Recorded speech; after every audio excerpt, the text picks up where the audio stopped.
వందనాలు తెలియజేస్తూ ఉన్నాను. నా సాక్ష్యం అండి, నా భర్త పేరు జే వరప్రసాద్. ఓఎన్జీసీలో ఆయన ఎస్సీగా వర్క్ చేసేవారు. నాకు 2 కుమారులు. అయితే నా భర్త 2021లో హార్ట్ అటాక్తో ఆయన చనిపోయారండి. అయితే మేము అప్పుడు 2000లో ఇక్కడ హౌస్ కన్స్ట్రక్షన్ జరుగుతూ ఉండేది. ఆ టైంలో ఈ మందిరము మొత్తం కూలిపోయి ఉందన్నమాట. ఇది పెంకుటిల్లు, పెంకు మీద రేకేసారండి, అందుకే మనకు కొద్ది కూలుగా ఉంది, లేకపోతే ఈ ఎండకి చాలా వేడిగా ఉండేది. మందిరం హౌస్ కట్టేటప్పుడు నా భర్త అన్నారు, మందిరం అంతా కూలిపోయింది, గోడలన్నీ మొత్తం కూలిపోయింది, పెంకుటిల్లు అంతా కూలిపోయింది, మనము ఇది కట్టిద్దాము అన్నారు. అన్న తర్వాత ఆయన రేకేయించిన 15 రోజులకి ఆయన చనిపోయారండి. చనిపోయిన తర్వాత నేను అసలు ఆ ఇంట్లోంచి బయటకు వచ్చేదాన్ని కాదు, నాకు ప్రపంచం అంటే తెలియదు. ఆయన చనిపోయిన తర్వాత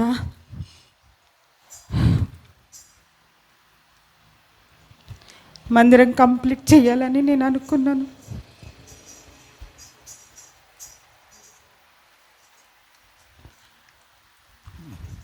ఇంకా హౌస్ కంప్లీట్ అవ్వలేదండి, కింద గోడలు మాత్రమే కట్టబడ్డాయి. ఆ టైంలో బాడీని ఇక్కడికి తీసుకొచ్చారు.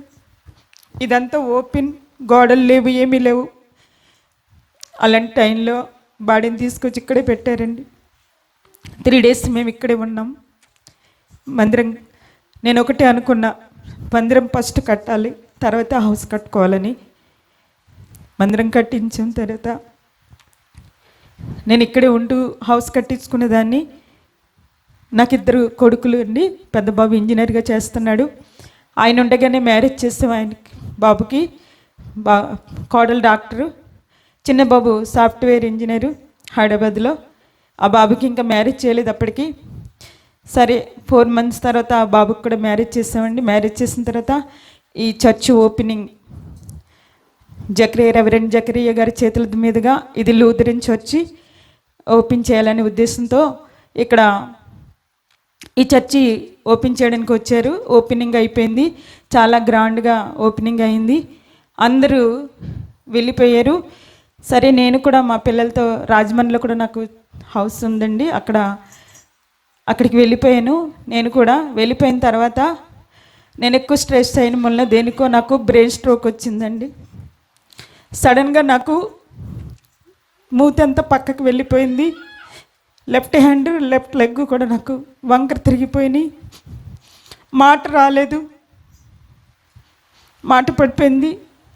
ఒకటే అనుకున్నాను నేను, తండ్రి నా భర్త చనిపోయి 6 months అవుతుంది అంతే, నేను కూడా చనిపోతే నా బిడ్డలకి ఇంకెవరు లేరు అని నేను అనుకున్నాను.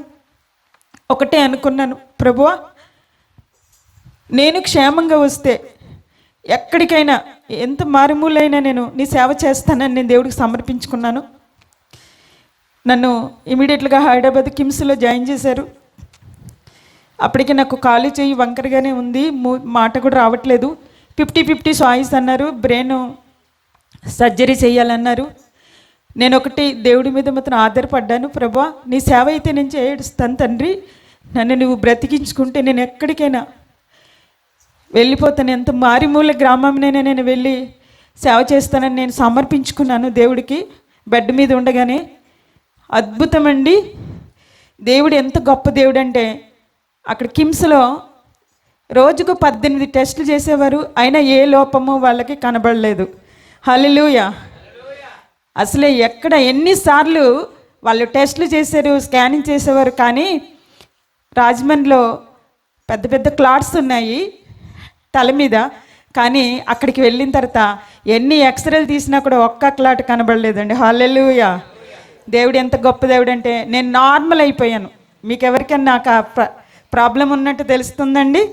అసలు బ్రెయిన్ స్ట్రోక్ అంటే మీ అందరికీ తెలుసు ఎలా ఉంటుందో, మొత్తం గుండు చేసేస్తారు, హెడ్ ఓపెన్ చేస్తారు కదండి. కానీ నాకు అలాంటి ప్రాబ్లం ఇప్పటి వరకు రాలేదు. ఆయనకే మహిమ కలుగును గాక. హల్లెలూయా. అంతే, నేను దేవుని సమర్పించుకున్నాను. డాక్టర్స్కి అర్థం కావట్లేదు, అమ్మా నిజంగా మీ దేవుడు చాలా గొప్ప దేవుడు అనేసి వాళ్ళు సాక్ష్యం చెప్పడం జరిగింది. వెంటనే మేము రాజమండ్రి వచ్చేసామండి. వచ్చేసిన తర్వాత నేను వెంటనే రాయపల్లి వెళ్ళిపోతాను బాబు అని అంటే మా పిల్లలు అసలు నన్ను ఒప్పుకోలేదు. మమ్మీ అసలు నీకు బాగాలేదు కదా, వద్దు అన్నారు. అయినా నేను దేవుని సమర్పించుకున్నాను. ఈరోజు నేను ఇలా బ్రతుకున్నానంటే ఆయన కృపే. నేను వెళ్తానని చెప్పి నేను వచ్చేసానండి 2022. అయితే ఈ మందిరాన్ని ఇంకొక ఫెలోషిప్ బ్రదర్స్ వాళ్ళు నడిపించేవాళ్ళు. ఇది లూథరన్ మందిరం. అయితే ఇక్కడ స్థానికంగా ఉండే ఆ లూథరన్స్ మొదటి నుండి నడిపించేవాళ్ళు. ఇక్కడ లూథరన్ ఆరాధన జరగాలి అని అన్నప్పుడు నన్ను వాళ్ళు ఈ మందిరానికి అప్పచెప్పారండి. అమ్మ, ఈ మందిరం అంతా నువ్వే కట్టించుకున్నావు కదా, ఇంకెలా నువ్వు సేవకి సమర్పించుకున్నావు కాబట్టి నువ్వు మొత్తం మందిరాన్ని చూసుకోమ్మా అంటే సరే అన్నా అనేసి నేను ఇంకప్పటి నుండి 2022 నుండి ఈ మందిరాన్ని నేను ఇక్కడ నడిపించడం జరుగుతూ ఉందండి. నిజంగా దేవుడు అద్భుతంగా వాడుకుంటున్నాడు. అప్పటి నుండి ఇప్పటి వరకు నాకు హెడేక్ కూడా రాలేదండి. నమ్ముతారా మీరందరూ? ఎందుకంటే ఆయన సేవలో నేను వాడబడాలని ఒక ప్రణాళిక ఉంది. నాకు ఇప్పటి వరకు అలాంటి ప్రాబ్లం అయితే రాలేదండి. మరి అప్పటి నుండి ఇప్పటి వరకు సంఘం అయితే ఇక్కడ చాలా తక్కువ మంది ఉన్నారు. నేను ఇక్కడే ఉంటాను. అయితే ఈ మధ్యనే నేను మా చిన్న కోడలు ప్రెగ్నెంట్స్ అని రాజమండ్రిలో ఉంటున్నాను. ప్రతి సండే వచ్చి సర్వీస్ చూసుకొని వెళ్ళిపోతూ ఉంటాను. సంఘం కొరకు ప్రార్థన చేయండి, సంఘం బలపడాలి. నా కొరకు కూడా ప్రార్థన చేయండి. ఇంకా నేను ఇదే కాకుండా సామాజిక సేవ కూడా, అంటే నాకు వచ్చిన వృత్తి 10 మందికి నేర్పిస్తూ ఉంటానండి. టైలరింగ్లు, పెయింటింగ్స్, స్టిచ్చింగ్ ఇలాంటివన్నీ కూడా నేర్పిస్తాను. ఇవన్నీ చూసి ఏజెన్సీలో ఒక మహిళ ఇలా చేస్తుందని చూసి నాకు డాక్టరేట్ కూడా ఇచ్చారండి లాస్ట్ ఇయర్. ఆంధ్ర యూనివర్సిటీ వాళ్ళు నన్ను డాక్టరేట్ కూడా ఇవ్వడం జరిగింది. ఇంకా నన్ను ఏఎల్సి డెలికేట్ని కూడా చేశారు. ఇదంతా కూడా దేవుడు నన్ను నిలబెట్టుకున్నారండి. ఆయన సేవలో నేను ఇంకా బలంగా వాడబడాలని. అందుకు నేను నా భర్తకి ఓఎన్జీసీలో 2,50,000 శాలరీ వచ్చేదండి. నేను ఒకప్పుడు చాలా ఎక్కువగానే లోకంలో ఉండేదాన్ని. అసలు నాకు పరలోక ప్రార్థన కూడా రాదు. అలాంటిది నా నోట ఆయన మాట ఉంచాడు. ఆయనకే మహిమ కలుగును గాక. ఇంక ఇప్పుడు ప్రతి చోట రోజు నాకు అసలు ఖాళీ ఉండదు. ఎవరొకరు మెసేజ్కి పిలుస్తూ ఉంటారు, నేను వెళ్తాను. ప్రభు నన్ను అలా వాడుకుంటున్నారు. మీరందరూ కూడా నా కోసం ప్రార్థన చేయాలి, మందిరం కోసం ప్రార్థన చేయాలి. ఎందుకంటే మందిరానికి చాలా పరికరాలు కావాలండి. ఇలాంటి వాళ్ళందరూ ఒక్కొక్కటి చిన్న చిన్నవి అన్నీ మాకు గిఫ్ట్లుగా ఇచ్చారు. ఇది చిన్న మందిరం, సంఘం అయితే లేదు ఇక్కడ. సంఘం కోసం ప్రార్థన చేయండి, మా మందిరం కొరకు ప్రార్థన చేయండి, నా కొరకు కూడా ప్రార్థన చేయండి. ఎందుకంటే నేను ఒక్కదాన్ని ఒక లేడీని. అక్కడి నుండి ప్రతి ఆదివారం ఉదయం 5 గంటలకు స్టార్ట్ అవుతానండి రాజమండ్రిలో. ఇక్కడికి వచ్చేటప్పుడు 9:30 అలా అవుతుంది. మళ్ళీ నేను ప్రైట్ చూసుకొని మళ్ళీ నేను 4 ఆ టైంకి స్టార్ట్ అయ్యి వెళ్ళిపోతూ ఉంటాను. ఇక్కడ ఉందామంటే ఒక్కోసారి ఒక్కరిదాన్ని ఉండాలని భయం వేసి వెళ్ళిపోతూ ఉంటాను. మీరందరూ నా కోసము, నా కుటుంబం కొరకు, నా బిడ్డల కొరకు ప్రార్థించండి. మరి ముఖ్యంగా ఈ సంఘం కొరకు ప్రార్థన చేయాలని నేను ఆశిస్తూ ఉన్నాను. నా హెల్త్ విషయం కూడా నాకు షుగర్ కూడా యాడ్ అయిందండి. షుగర్, బీపీ కూడా ఉన్నాయి. వాటి కొరకు కూడా ప్రార్థన చేయండి. ఇంకా నా కోరికంతా ఏంటంటే నేను అస్సలు ఆగకూడదు. దేవుడిచ్చిన వాగ్దానాన్ని నేను చేతపట్టుకొని ముందుకు వెళ్ళిపోవాలనేదే నా కోరిక. మందిరం నింపబడాలనేది, అనేక ఆత్మలతో నింపాలనేది నా కోరిక. ఇలాంటి మీటింగ్స్ అనేక మార్లు జరగాలని నేను కోరుకుంటున్నాను. మిమ్మల్ని మళ్ళీ మళ్ళీ మళ్ళీ మళ్ళీ ఆహ్వానిస్తున్నాను. మీరందరూ తప్పకుండా మళ్ళీ మళ్ళీ వస్తున్న ఆ సంఘాన్ని, నా చిన్న సంఘాన్ని మీరు బలపరచాలని ఆశిస్తున్నాను. మరి ఇంత చక్కటి అవకాశం నాకు ఇచ్చిన పెద్దలందరికీ, అలాగే యోనా బ్రదర్కి, వాళ్ళ టీం మెంబర్స్కి, చక్కటి వాయిద్యం వాయిస్తున్న బిడ్డలకి, చిన్నాన్న గారు మరి చక్కగా ఇంత చక్కగా జరగడానికి అసలు కారణము మా చిన్నాన్న గారు అండి. నాకు చిన్నాన్న గారు ఆంటీ అనమాట. ఒకరోజు మేము వైరామవరం ఒక ఫంక్షన్కి వెళ్ళామన్నమాట. ఆ ఫంక్షన్కి వెళ్ళి వస్తుంటే కారులోనే, చిన్నాన్న వాళ్ళ కారులో వస్తుంటే నేను చెప్పాను, నా చర్చి కోసం ప్రార్థన చేయండి చిన్నాన్న, సంఘం అయితే లేరు ఇలాగ అలా అని మాట్లాడుతుంటే అప్పుడు అన్నారు, అమ్మ ఇది ఒక 6 months అవుతుందో కదండి, 6 months అవుతుంది. అప్పుడు చెప్పాను అనమాట, అమ్మ ఇలా మా పాస్టర్ గారిని తీసుకొస్తాను, మన చర్చిలో ప్రార్థన కూడికలు పెడదాము అంటే తప్పకుండా చిన్న రండి అని ఆ రోజు నుండి ఈ రోజు వరకు నిజంగా ప్రార్థన చేస్తున్నామండి. అద్భుతం జరగాలి, ఒక్క ఆత్మైనా రక్షింపబడాలని నేను చాలా ప్రార్థన చేస్తున్నాను. నిజంగా ఇంత మారుమూల గ్రామానికి మరి చక్కగా ఇక్కడ ఉన్నారు చాలామంది ఏసీల్లోని చక్కగా మంచి మంచి ఇళ్ళలో ఉండి వచ్చిన వాళ్ళు ఇక్కడ రాత్రంతా కూడా ఒక కటిక నేల మీద పడుకున్నారు. సేవ అంటే ఇదేనండి, నిజంగా సేవ అంటే ఇదే. ఎక్కడ చిన్న బిడ్డలు చిన్న బిడ్డలతో వచ్చి వాళ్ళకి సౌకర్యాలు కుదరకపోయినా కూడా చక్కగా ఇక్కడ మరి చల్లని నీళ్ళతో పిల్లలకి స్నానం చేపిస్తుంటే నాకు బాధ అనిపించింది. చిన్న బిడ్డలు మరి అలాంటి బిడ్డలతో వచ్చి మీరందరూ నిజంగా ఆయన తోటలో మరి మీరందరూ పనిచేస్తున్నందుకు మీ అందరికీ నిజంగా నేను వందనాలు తెలియజేస్తున్నాను. చిన్న బిడ్డలతో వచ్చారు, భయంకరమైన ఎండలు అయినప్పటికీ మీరందరూ వచ్చారు. దీనికి మొదటి కారణం మా ఆంటీ గారు, మా చిన్నగారే. మరి చిన్న సంఘాన్ని ప్రేమించి మీరందరూ వచ్చినందుకు మీ అందరికీ మరొక్కమారు నేను వందనాలు తెలియజేస్తున్నాను, కృతజ్ఞతరాలుగా ఉంటాను. మీ అందరికీ ముఖ్యంగా బ్రదరు ఆయన రాత్రి ఎక్కడ పడుకున్నారు కూడా తెలియదండి, అంత తగ్గింపు మనసు నిజంగా అయింది.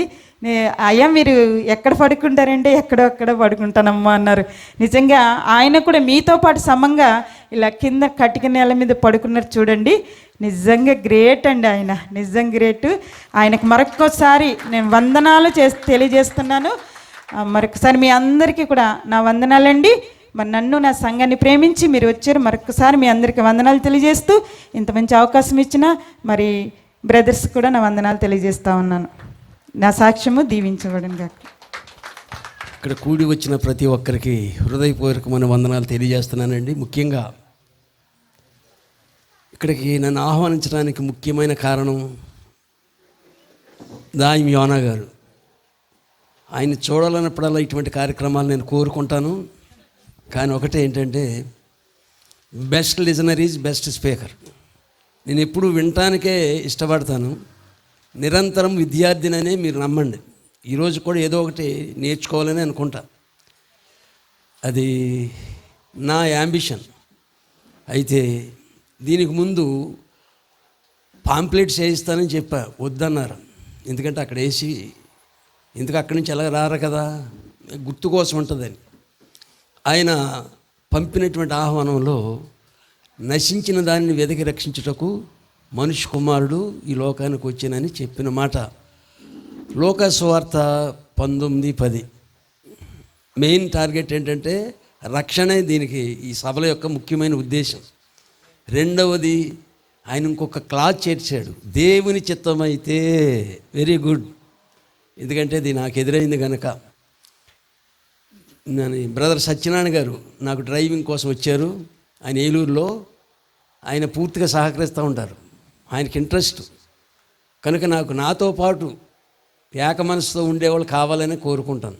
ఆయన ఒక ఆప్షన్ పెట్టారు, అదేంటంటే అది నన్ను ఒక వారం క్రితం ఇన్స్పైర్ చేసింది. ఇతరుల సమస్యల్లో వేలు పెట్టకు, ఏమండి, నీ సమస్యలు ఇతరులకు చెప్పకు.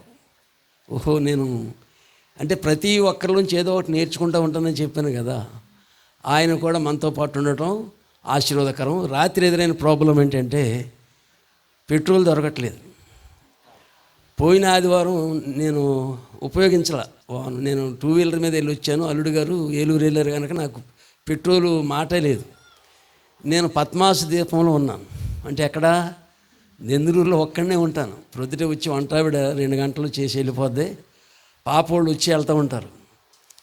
కనుక నాకు పెట్రోల్ కానీ బయట విషయాలు ఎక్కువ తెలియదు. ఎళ్ళుంటే తెలిసేది. అప్పుడు వెంటనే కంగారు పడ్డాను. అల్లుడు గారు చెప్పారు, పెట్రోల్ దొరకట్లేదండి, 6 గంటల వరకు ఉన్నారు, వాళ్ళు 6:30కి వెళ్ళిపోయారు, మీరు జాగ్రత్త పడండి అంటే పర్వాలేదు అనుకున్నాను. తర్వాత ఎంక్వైరీ చేస్తే మాకు దెందులూరులో బంకులు దొరుకుతుందని చెప్పారు. ఆయన సత్యనారాయణ గారికి ఫోన్ చేశాను, ఏంటండి మరి ఇక్కడ పెట్రోల్ కొట్టించుకుని నేను అక్కడ పెట్టమంటారంటే వద్దండి రేపు దొరుకుద్ది అన్నారు. తర్వాత 9 గంటల నుంచి నాకు ఫోన్లు ఏంటంటే పెట్రోల్ దొరకట్లేదని చెప్పారు, అది బంకు మూసేశారని చెప్పారు.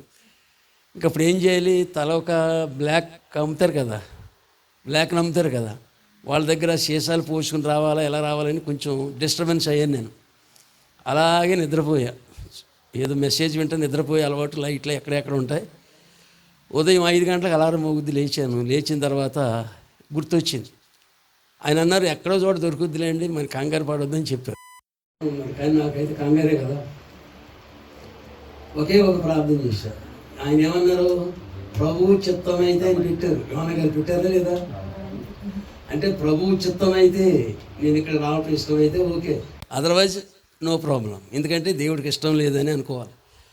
అంటే ఎందుకంటే నేను పెద్దగా చెప్పడానికి ఎందుకు ఇష్టపడినంటే నా అనుభవం చాలా తక్కువ. ఎంటీహెచ్, డీమిన్, పిహెచ్డి కూడా పోయిన సంవత్సరం ఫిబ్రవరి అయింది. ఇవన్నీ కూడా అవి కేవలం నేర్చుకోవడానికి సంపాదించిన డిగ్రీలు తప్ప నా యొక్క పేరులో పాస్టర్ అని మాత్రమే ఉంటుంది. అప్పుడప్పుడు ఇలా వాడతారు అంతే. దాంట్లో ఎక్కువ పిహెచ్డి అయినంత మాత్రం ఎక్కువ తెలిసిందేమి ఉండదు. ఎందుకంటే ఉండే అనుభవం ఉంటుంది. నేర్చుకునే వాళ్ళు ఎటువంటి డిగ్రీ లేకపోయినా నేర్చుకుంటారు, అది నాకు తెలుసు. అయితే నాకు ఈ సందర్భంగా ఏ వాక్యం చెప్పాలన్నప్పుడు రక్షణ అని అన్నారు కదా. రాయిపల్లిలో రక్షణ అంటే రక్షణకి అవసరమైన సందేశము మారు మనసే కదా అని నేను దాని విషయమై నిశ్చయించుకుని ఒక ఆలోచన కలిగి ఉన్నాను.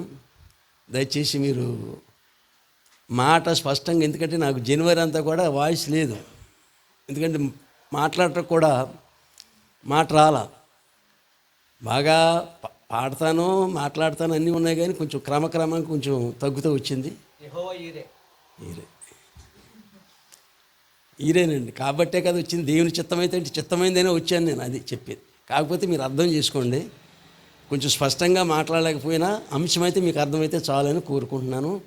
మరి సిస్టర్ గారి యొక్క సాక్ష్యం మనందరికి కూడా ఇన్స్పిరేషన్. ఒకటి ఏంటంటే, మేము దేవుడి సేవే చేస్తాం అనుకోకుండా సోషల్ సర్వీస్ కూడా అవసరమని నేను కూడా నమ్ముతాను. జరిగే పరిస్థితుల గురించి మన ఆలోచన లేకుండా కేవలం దేవుడు అని వెళ్ళిపోతే మనం చాలా మిస్ అవుతాం. యేసయ్య చెప్పిన ముఖ్యమైన మాట, దేవుని ప్రేమించాలి. రెండవది, నిన్ను వలె నీ పొరుగువారంటే ఎవరో? రక్షణ పొందినవారా? ఎవరు పొరుగువాడు అన్నప్పుడు చెప్పారు కదా ఆయన. సమరయుడు మంచి పొరుగువాడయ్యాడు. అంటే మన యొక్క విశ్వాసంతో లేక క్రిస్టియానిటీతో సంబంధం లేకుండా అనేక మందిని మనం ప్రేమించడమే పొరుగువారు. దాంట్లో మనం కూడా పార్టిసిపేట్ అవ్వాలని చేస్తున్న కార్యక్రమాన్ని బట్టి అర్థమైంది కదా. చాలామందికి ఉపాధి కల్పించడం ద్వారా వారి జీవితాలు బాగుపడుతున్నాయి. అలాగే ఈ మందిరం కూడా ఎక్స్టెన్షన్ చేయబడాలని కోరుకుందాం. కీర్తన గ్రంథంలో చెప్పాడు కదా, 2వ కీర్తన, అడుగుము జనాలను నీకు స్వాస్థ్యంగా ఇస్తానని. అంటే అది ప్రభువుని యేసుక్రీస్తు గురించి కావచ్చు, మన గురించి కావచ్చు. మనం అడిగినప్పుడు జనాల్ని స్వాస్థ్యంగా ఈ స్థలానికి పంపించునుగాక. చిన్న ప్రార్థన చేసుకుని వాక్య భాగంలోకి వెళదాం. అయ్యగారు చేశారు, ఏతిరాజులు గారా చేశారు, కానీ మరలా ప్రార్థన ఏంటి అనొద్దండి, నా అలవాటు అంతే. పరిశుద్ధుడా, వందనాలు చెల్లిస్తున్నాం. వాక్యము మీరై ఉన్నారు, వాక్యం మీదైనది. మాట్లాడుచున్న నన్ను మరుగుపరిచి మీరు మాత్రమే మహిమ పొందండి. వినువారికి మేలు కలుగునట్లనే వాక్యాన్ని సంబోధిస్తూ చెప్పాం వెళ్ళామన్నది కాకుండా వారిలో క్రియ జరిగించేలాగున లోతుగా నాటబడటానికి మీరు సహాయం చేయండి. సాతానుడు వాక్యాన్ని ఎత్తుకుని పోకుండా వినగల చెవి, గ్రహించగల మనసు ప్రతి ఒక్కరికి దయచేయండి. యేసు పరిశుద్ధ నామమున అడుగుచున్నాం తండ్రి, ఆమేన్.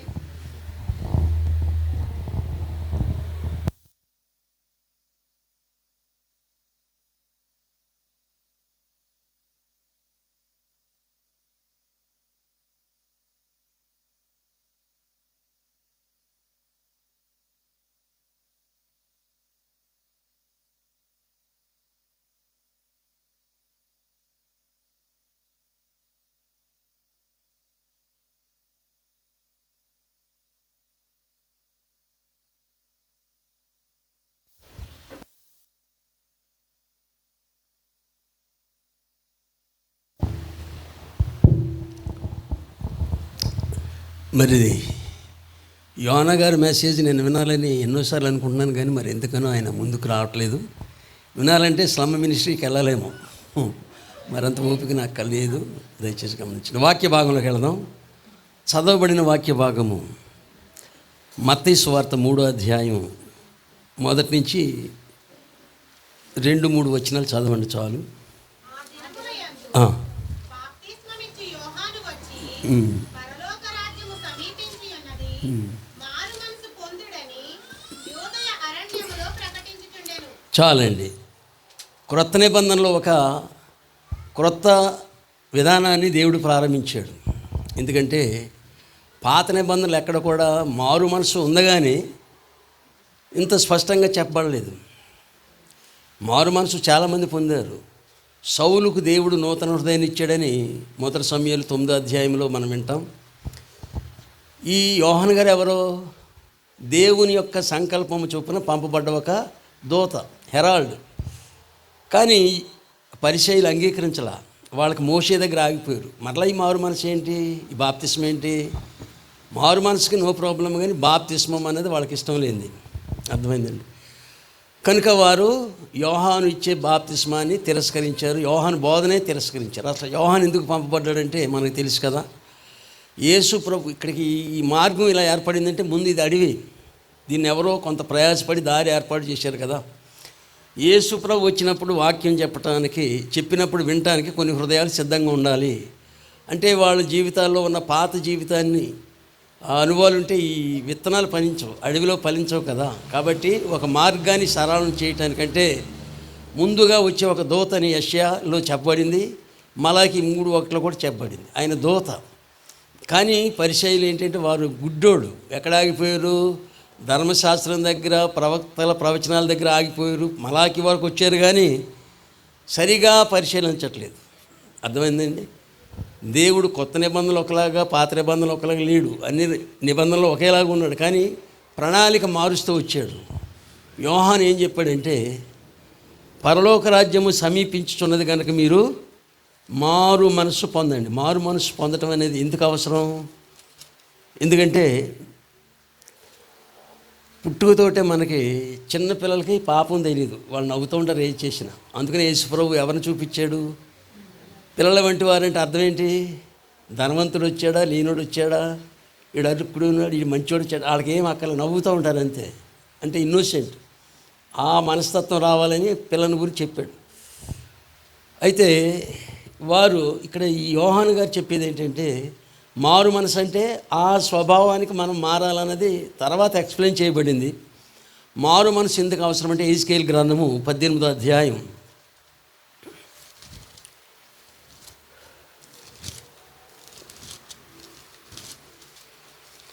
దేవుడు ప్రతి ఒక్కరి పట్ల ఒక ప్రణాళిక కలిగి ఉన్నాడు. మనల్ని మాత్రమే ప్రేమించి మిగిలిన వాడిని ప్రేమించట్లేదని అనుకోవటం తప్పు. ఎందుకంటే 18:23లో ఒక మాట ఉంది చూడండి.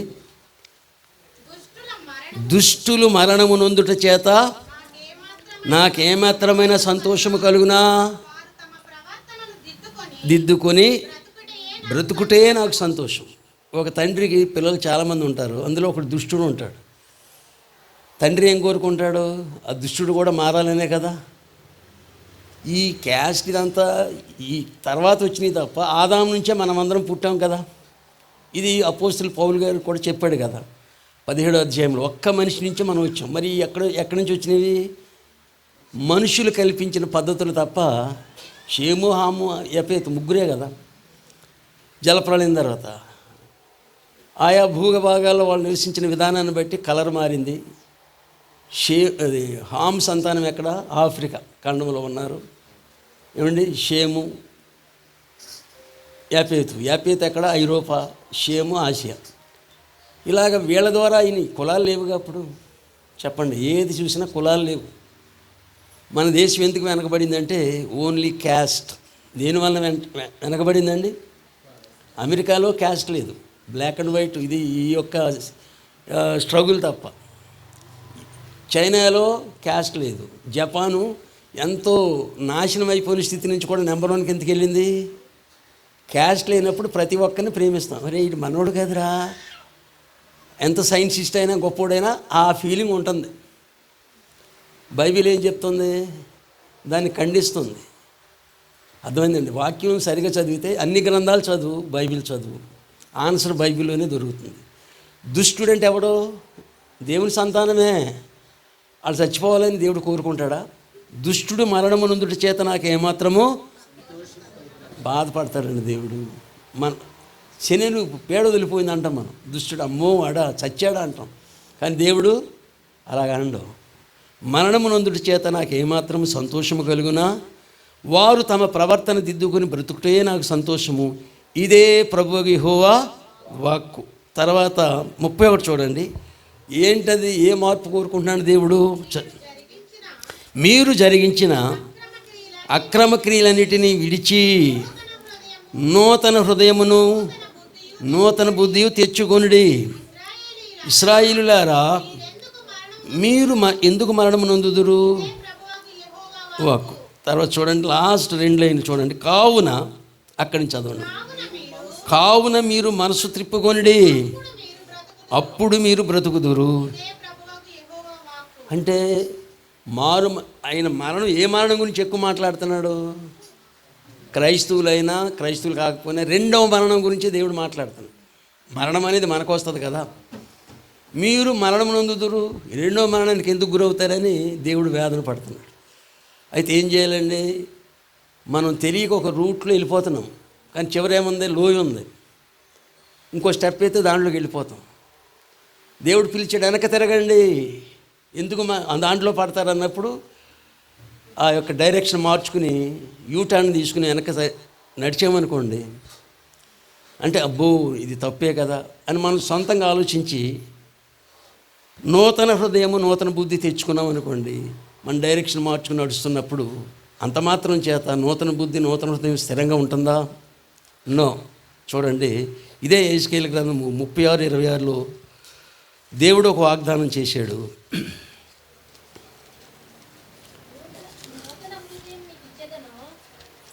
నూతన హృదయం నీకు ఇచ్చేదను, నూతన స్వభావము మీకు కలుగు చేసేదను, రాతి గుండె మీలో నుండి తీసివేసి మాంసపు గుండెను మీకు ఇచ్చేదను, నా ఆత్మ మీ యందు ఉంచి నా కట్టడలను అనుసరించు వారిని గాను నా విధులను గైకొను వారిని గాను మిమ్మును చేసేది. దేవుడు అక్కడి నుంచి యాక్షన్ తీసుకుంటాడు. మారు మనసు మంది స్థిరంగా ఉండదు, మారిపోతూ ఉంటాం. కాబట్టి దేవుడు ఇవ్వాలి. ఇప్పుడు భూమి నిరాకారముగా శూన్యముగా ఉంది కదా, అది ఎలాగా ఆకారంగా మారింది? ఆత్మ జలముల మీద అల్లాడుచున్నట్టుగా మన హృదయాలు హేచింగ్ ఆత్మ ద్వారా పొదగబడినప్పుడు ఒక నూతనమైన మార్పు మనలో వస్తుంది. ఇక్కడ రాజు అయినటువంటి సౌలుకి ఒక నూతన హృదయాన్ని దేవుడు ఇచ్చాడు. 1 సమూయేలు గ్రంథము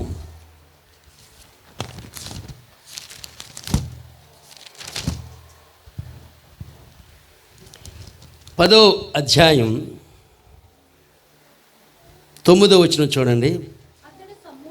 చూడండి 9నా 6 చూడండి, 6 చదవండి.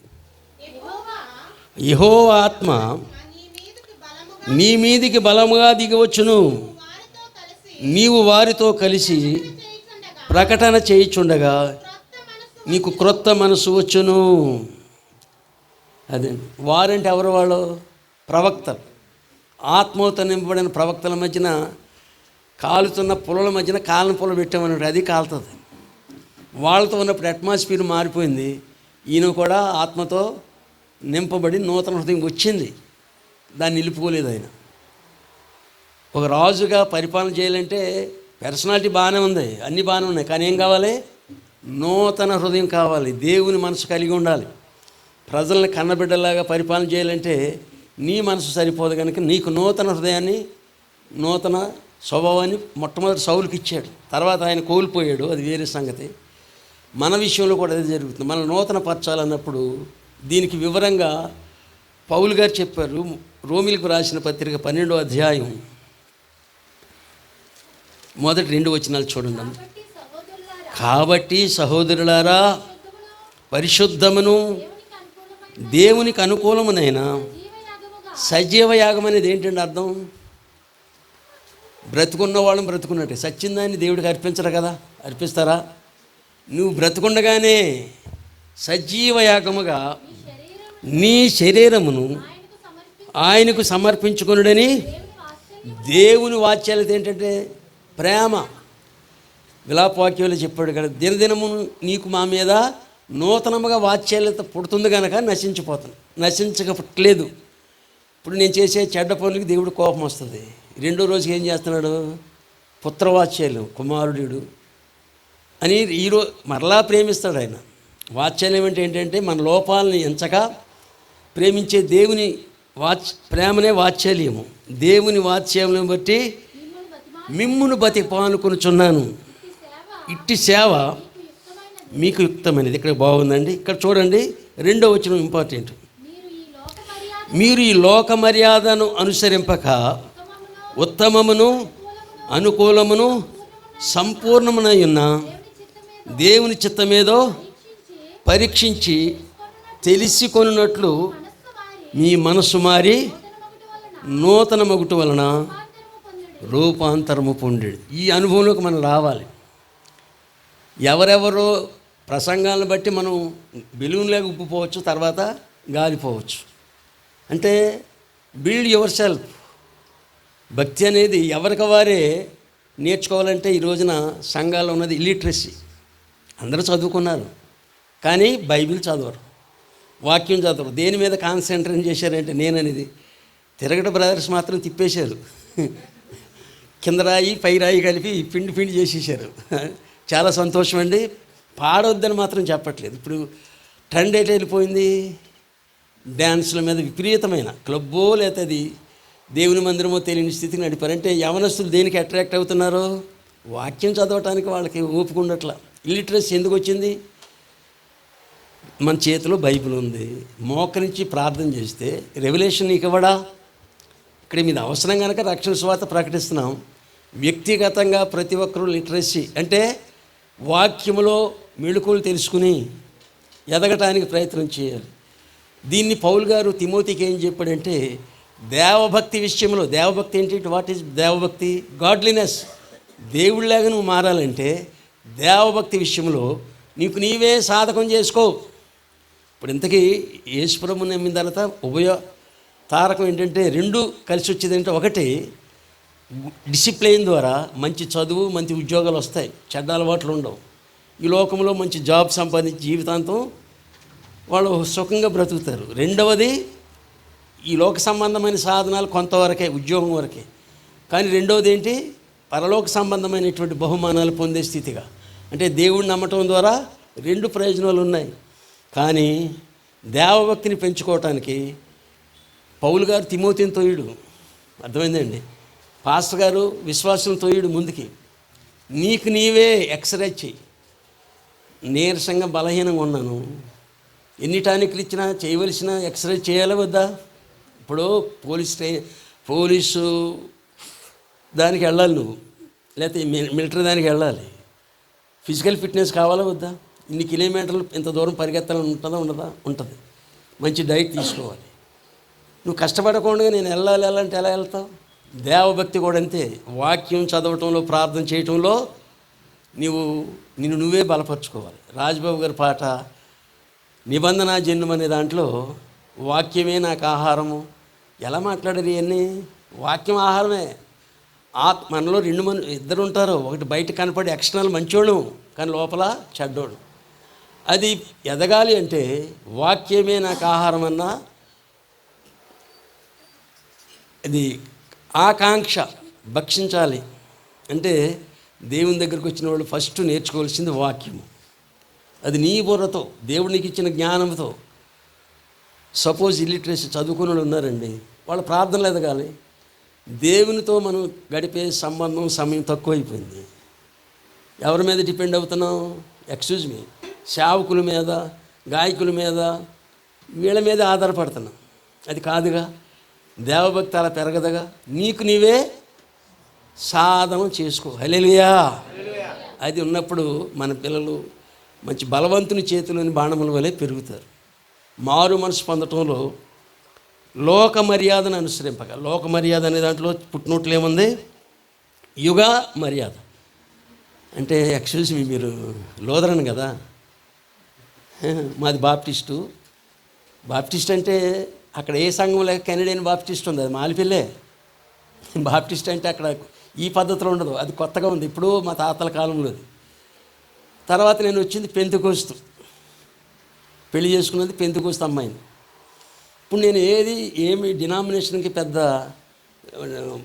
దానికి లోబట్టం అంటే అయ్యే ఫాలో అవ్వాలని అనుకోను, కానీ అన్నీ కావాలి.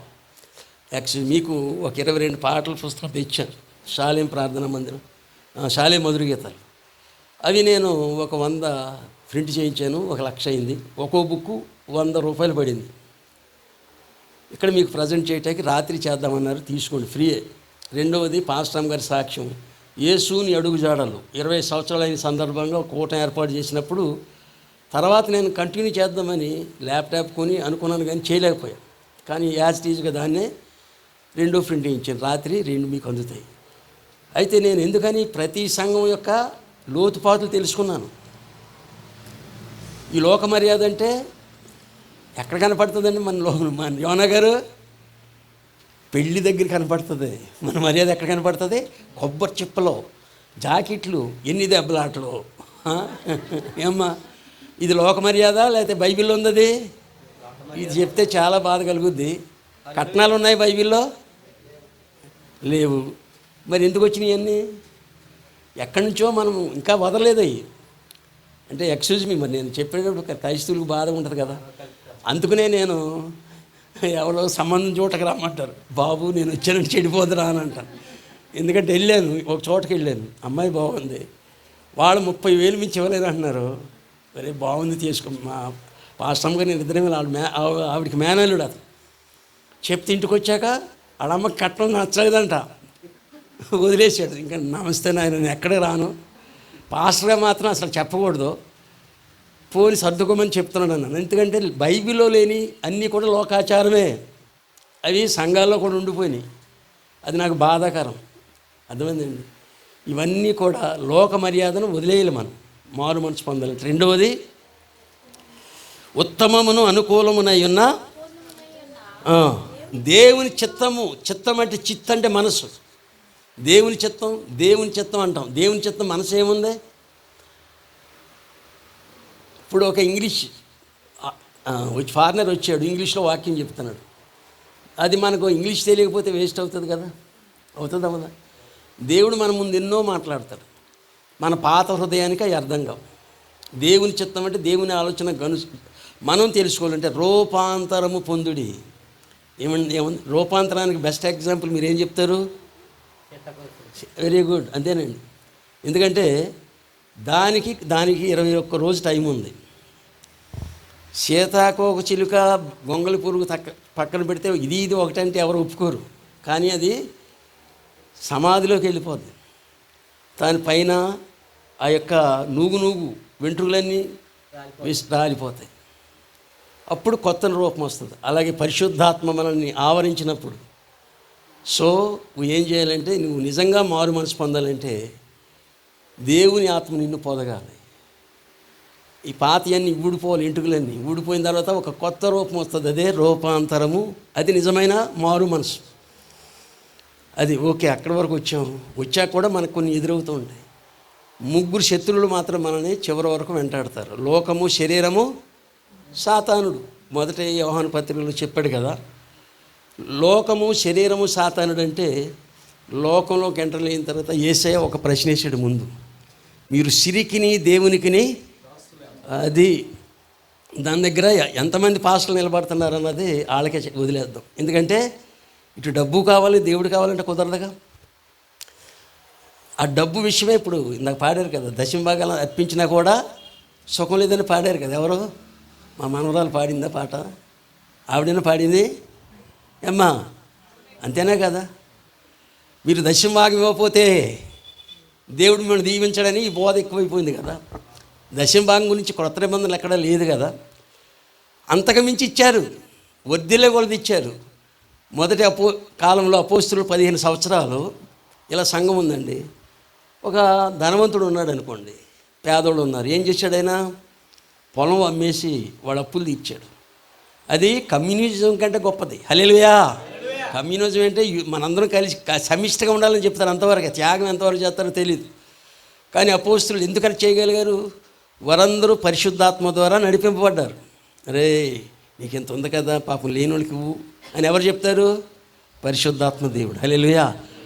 అందుకనే పౌలు గారు చెప్పాడు, సమాధానమును బంధము చేత ఆత్మ కలిగించే ఐక్యమును కాపాడు.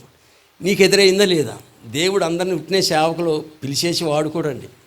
ముందు పరీక్షిస్తాడు. డబ్బు దగ్గర వీడు ఎలా ఉంటాడో, స్త్రీల దగ్గర ఎలా ఉంటాడో, ఈ అధికారం దగ్గర ఎలా ఉంటాడో, ఇవన్నీ టెస్టులు అయితేనే అప్పుడు పర్ఫెక్ట్గా ఒక సేవకుడని ఆయన అంగీకరిస్తాడు.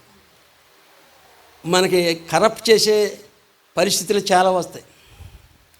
దీంట్లో మా నాన్నగారిని గుర్తు చేసుకోవాలి. ఆయన సెకండ్ వరల్డ్ వార్లో డ్రైవర్ చేసినప్పుడు మిడిల్ ఈస్ట్లో ఉన్నారు.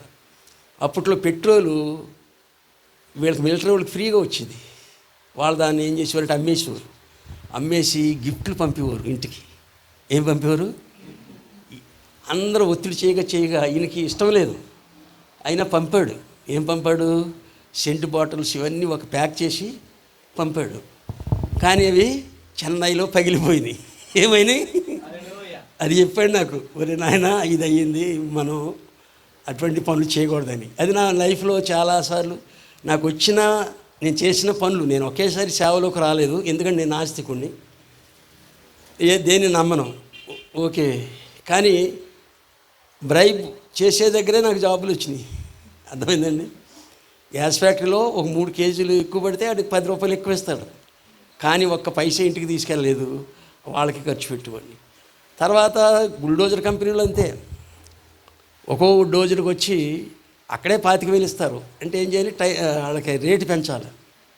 రెండోది ట్రాలీలు వస్తాయి, దానికి 18,000 అయితే 20,000 రాసుకోమంటాడు. 18, 20 డోజర్లు తెచ్చుకోవడం ఎంత వస్తుంది? చాలా వస్తుంది కదా. అందుకనే ఒక అన్యుడైన రెడ్డి నన్ను నమ్మాడు. ఎందుకు నమ్మాడంటే మనం సాక్ష్యం. డబ్బు దగ్గర ఓడిపోతున్నాం. ఎక్కడైనా ఓడిపోతున్నామండి? దేవుడి దగ్గరకు వచ్చాక మరలా డబ్బుని సమస్తమును పెంటతో సమానముగా ఎవరు చెప్పారు? ఫిలిప్పీలు రాసిన పత్రిక 3వ అధ్యాయంలో చెప్పారు. డబ్బు ఆయనకి ఎలా కనపడుతుంది? వేస్ట్. ఆ మైండ్ రావాలి మనకి.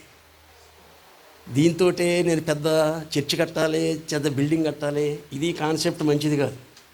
ఇప్పుడు అందరూ పెద్ద చర్చి కట్టారు, మన గోపురం కట్టాలి, దీని మీద పడిపోయారు. దీనికి దేవుడు ఫుల్ స్టాప్ వేసాడు. 89లో ఒక బుక్ నాకు దొరికింది. బ్రదర్ ప్రభాకర్ రెడ్డి అన్న, ఆయన హెచ్ఏల్లో పనిచేసి అని ఇచ్చాడు. అదేంటి? Challenge to the machines. ఏంటంటే నెట్లో కొట్టండి వస్తుంది. ఛాలెంజ్ టు ద మిషన్స్ అంటే సంఘాలకు సవాలన్నమాట. ఏంటి సవాలు? 3 కోట్లు 4 కోట్లు పెట్టి పెద్ద చర్చి కట్టేస్తున్నారు. అది కాదు నాన్న.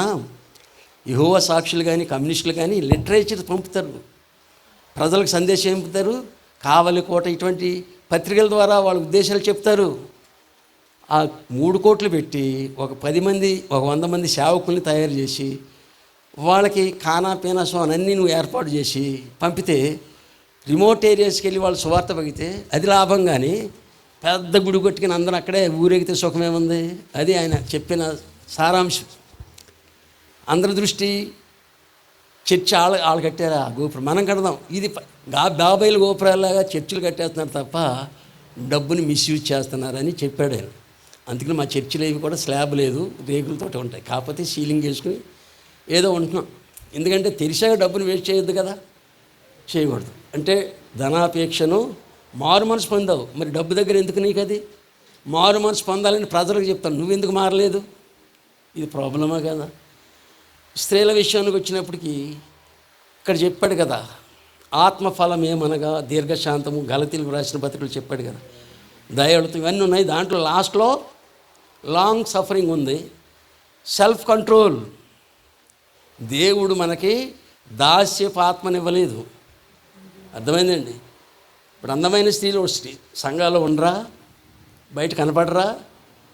ఇక్కడ వచ్చేమో వాక్యం చెప్పి అక్కడ మరి అట్రాక్ట్ అయితే నువ్వు ఓడిపోయినట్టే కదా, మారు మనసు పొందినట్ట. అందుకనే మారు మనసుకు తగిన ఫలాలు ఫలించండి అని చెప్పాడు. ఎవరో ఇదే యోహాను గారు చెప్పాడు. చెప్పినప్పుడు ఇదిగో గొడ్డలి చెట్టు వేరున ఉంచబడింది, ఫలింపని ప్రతి చెట్టు నాకు టైం ఇచ్చాడు. ఆశ్రమం గారు వెళ్ళిపోయారు, నాకు పనిష్మెంట్ ఇప్పుడు. అంటే మిగిలిన వర్క్ నేను పూర్తి చేయాలి. నేను సోమర్థనంగా ఉన్నానేమో.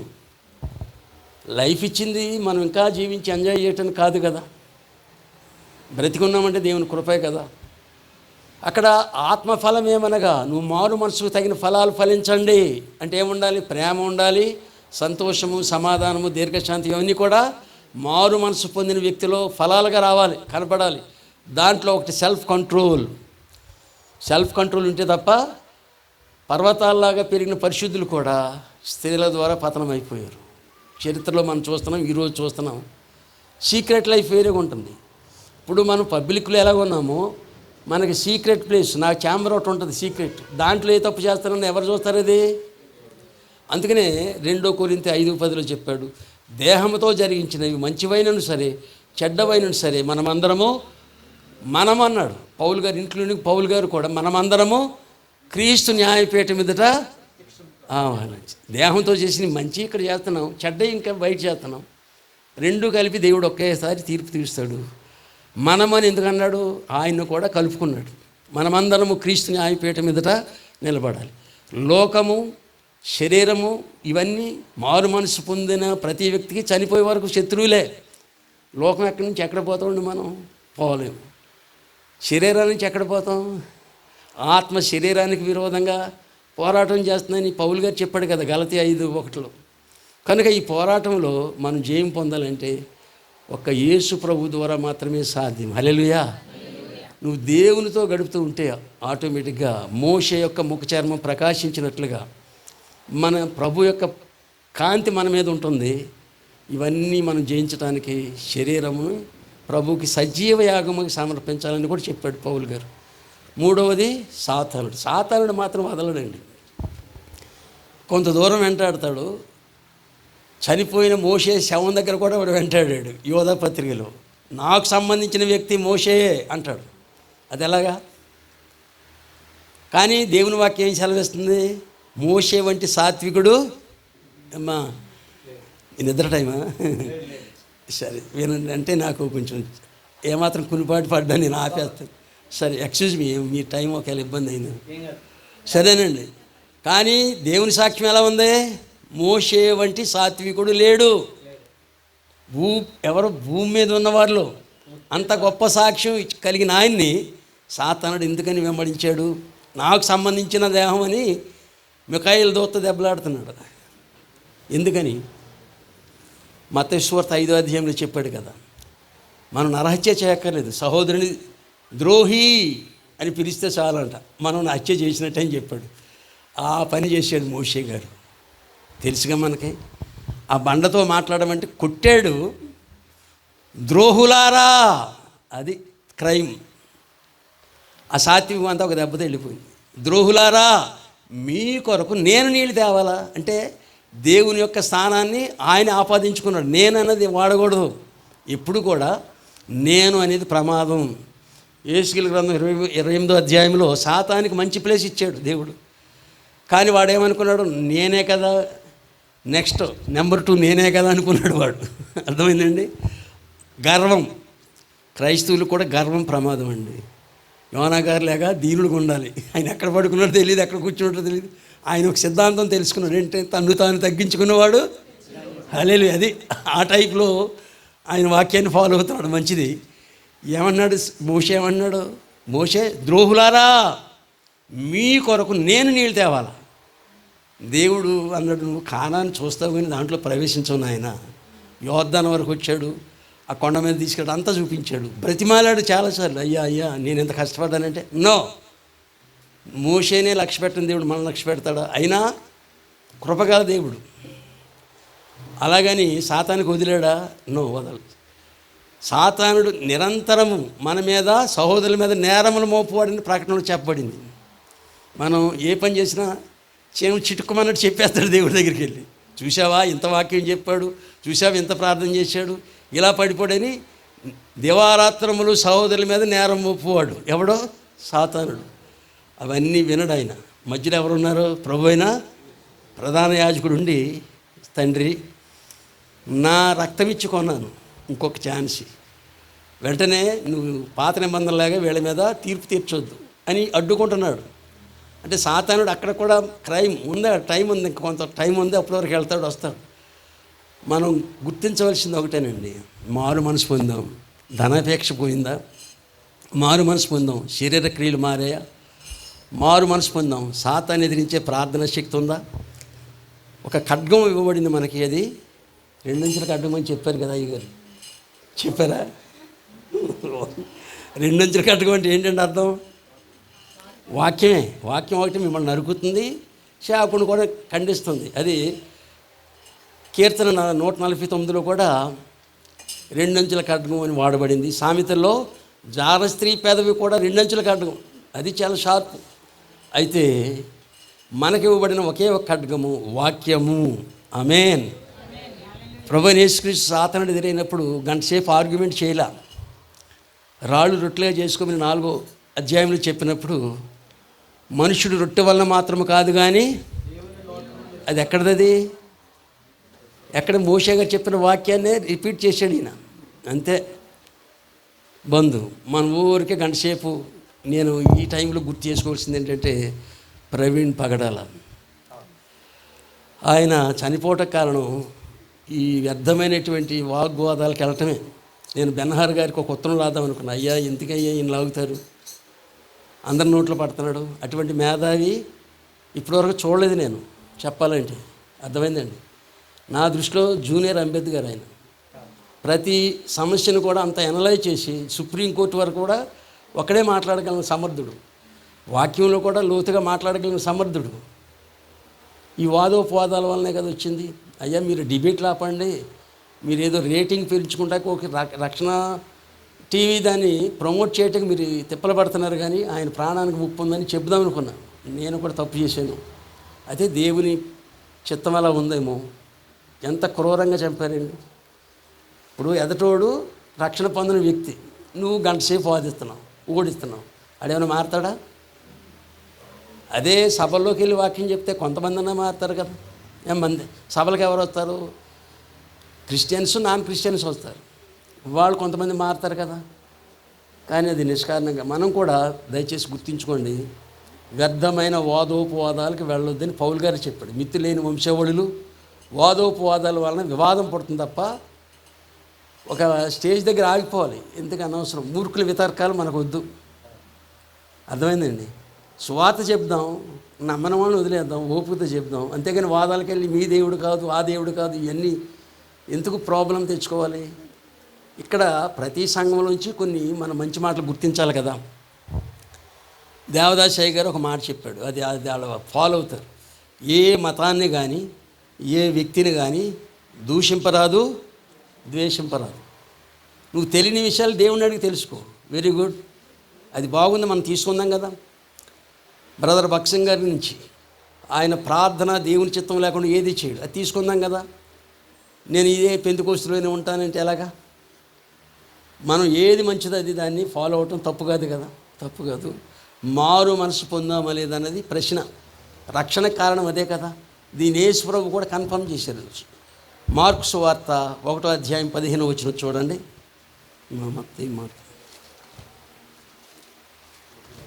చదవండి నాన్న. 1:15. కాలం సంపూర్ణమై ఉన్నది, దేవుని రాజ్యము సమీపించి ఉన్నది, మారు మనసు పొంది సువార్త నమ్ముడని చెప్పుచు దేవుని సువార్త ప్రకటించుచు గలిలయకు వచ్చెను. యేసు ప్రభు మొట్టమొదటి సందేశం అదే. ఆయన కొండ మీద ప్రసంగం ఎన్ని బోల్డ్ మాట్లాడాడు. సిలువ మీద పలికిన 7 మాటలు కూడా చాలా ప్రాముఖ్యమే. కానీ బిగినింగ్ ఏంటి? ఇది యోహాను గారు చెప్పిన మాట ఈయన గుర్తు చేశారు. దేవుని రాజ్యం, ఆయన పరలోక రాజ్యం అన్నాడు. దేవుని రాజ్యము సమీపించి ఉన్నది, వచ్చింది. అయితే మనం ఏం చేయాలి? మారు మనసు పొందితే తప్ప సువార్త అర్థం కాదు. అది సింపుల్గా తీసుకోవద్దు. మారు మనసు పొందితేనే నీకు అర్థమవుతుంది. అంటే పాత అన్ని లోపల పెట్టుకుని దీన్ని కూర్చాలని చూస్తే అది ఉండదు, ఇది ఉండదు. మన హృదయంలోంచి పనికిరాని కలుపు మొక్కలు పెరిగేసి, అంటే మారు మనసు పొందినప్పుడు యేసుకేలు గ్రంథంలో చెప్పబడింది కదా, నీ ప్రవర్తన మార్చుకో. అంటే కొన్ని బ్యాడ్ హ్యాబిట్స్ ఉన్నాయి, అవి తర్వాత మారాలా వద్దా? మారు మనసు పొందాక మారాలా వద్దా? నా బ్యాడ్ హ్యాబిట్ ఏంటంటే నా కోపం చాలా ఎక్కువ, మీరు అనుకున్నంత కాదు. ఇంట్లో మా నాన్నగారు కూడా భయపడరు, కానీ మా అక్కోళ్ళు 4 నేనంటే టెర్రర్. వాళ్ళకి నాతో బయటకు రావాలంటే భయం. తల తిప్పకూడదు. చిన్నోడిని నేను, అంత శాసించేవాడిని. వాళ్ళు అందన్నారు, బాబు మా మేనత్త గారు పాపే ఇస్తేరాని ఎవరంటే మా మేనత్త గారి కూతురే. బాబు వాడు ముక్కోపమ్మ, ఆడితో నువ్వు కాపురం ఎలా చేస్తావు? నేను లవ్ చేసి చేసుకున్నాను కాబట్టి ఆవిడ ఓకే అంది. కానీ నా మాటకి ఎప్పుడన్నా తేడా వస్తే వాళ్ళ నాన్న ఉన్నాడు, మా నాన్న ఉన్నాడు చూడను, అంత నన్ను ఆపలేదు ఎవరు, అంత కోపం. అర్థమైందండి. ఆవిడ కరెక్టే మాట్లాడుతుంది, కానీ నాకు ఎదురు మాట్లాడుకో. ఆవిడ తప్పు చేసి కాదు, కరెక్టే, రైట్ కరెక్ట్. నేను ఆగమని అప్పుడు ఆగిపోవాలంతే. వాళ్ళ నాన్నగారు ఎదురుని కొడితే పాపం ఆయన మౌనంగా ఏడ్చివాడు తప్ప నన్ను ఏమనలా. అటువంటి నేను 1985 జనవరి 14న ఒక సభలో దైవజనుడు ఆరోగ్యమూర్తి గారు వాక్యం చెప్పినప్పుడు అప్పటి వరకు నేను సిగ్గుపడేవాడిని. బైబిల్ పట్టుకెళ్ళటాకే క్రిస్టియన్ అని చెప్పుకుంటే సిగ్గుపడేవాడిని. అప్పుడు నా మనసు మారింది. హల్లెలూయా.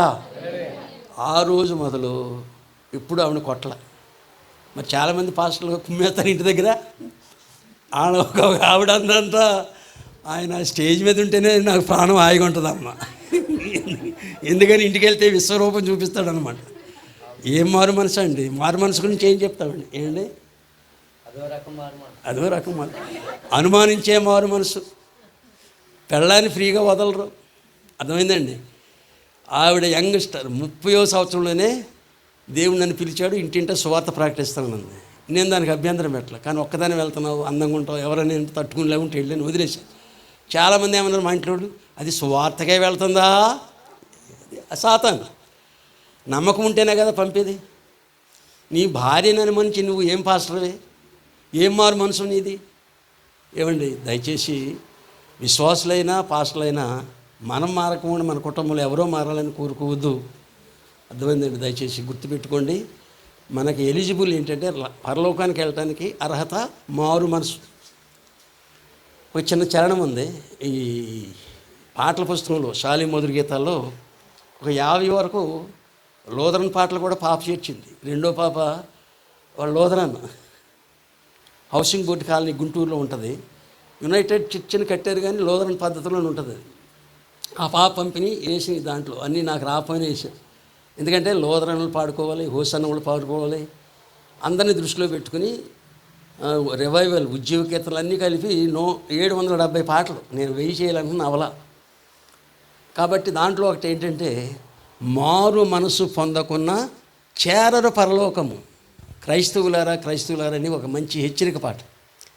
మారు మనసు పొందకున్న చేరరు పరలోకము, మారు మనసు పొందకున్న చేరరు పరలోకము, మారు మనసు లేకను మార్చలేరు ప్రజలను, మారు మనసు లేకను మార్చలేరు ప్రజలను, కోరి నూతనాత్మనుందుడి వేసారి ఆత్మలను రక్షించుడి, కోరి నూతనాత్మనుందుడి వేసారి ఆత్మలను రక్షించుడి. క్రైస్తవులారా